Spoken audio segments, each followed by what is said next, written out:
The awarding of FIFA World Cup host nations has proven to be a corrupt and discredited process in the past. Bribes and favors and proven criminal behavior.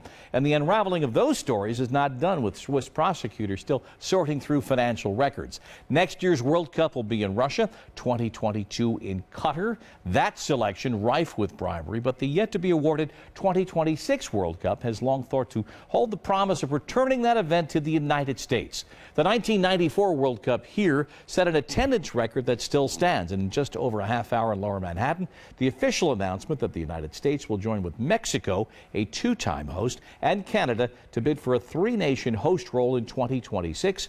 ESPN's international sports reporter Sam Borden is there at altitude in New York City. If this is official, and this is what they do, Sam, will this become the morning line favorite for 26?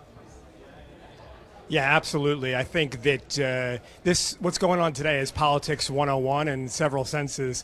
You know, the U.S. certainly could and would have bid for this World Cup by itself, and I think there was a good chance that would have won. By bidding along with Mexico and Canada, though, it's taking out one of its biggest competitors in Mexico and joining together. Now I think it's a virtual lock that this bid will go forward and that we'll have World Cup games in America in 2026. Yeah, most lucrative World Cup ever in terms of attendance back in the States. Should it come to fruition, Mexico would become the first three-time host. What about, you say a lock, but certainly Gianni Infantino, the president of FIFA, owes some electoral debt to Sunil Gulati of the U.S. Soccer Federation in getting him elected, does he not?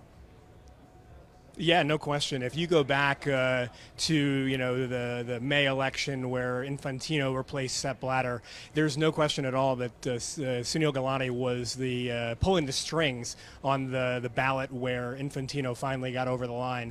During the break in between the first ballot and the second ballot, it was Gulati who was going literally all over the floor of the FIFA Congress, talking to officials from different federations and essentially locking up the win for Infantino. So there's no question that as Infantino's administration goes forward, the biggest debt they owe is to Gulati in the United States. So the criminal question with the citing of World Cups, with all the indictments we've seen and prison terms and guilty pleas, 2026 starts fresh. It won't be awarded for 3 years. How transparent will this process be?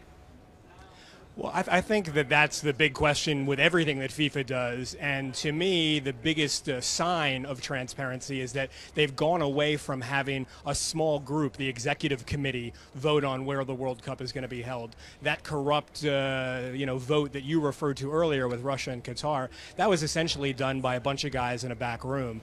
Going forward for this World Cup, all 211 member nations, one country, one vote, everybody's voting on where the World Cup is going to be held going forward. And this vote, this bid, is going to be the first one where that's the case. Democracy in FIFA in the same breath. If you live long enough, you'll see it. Sam Borden covering that event in New York City. Thank you so much, Sam.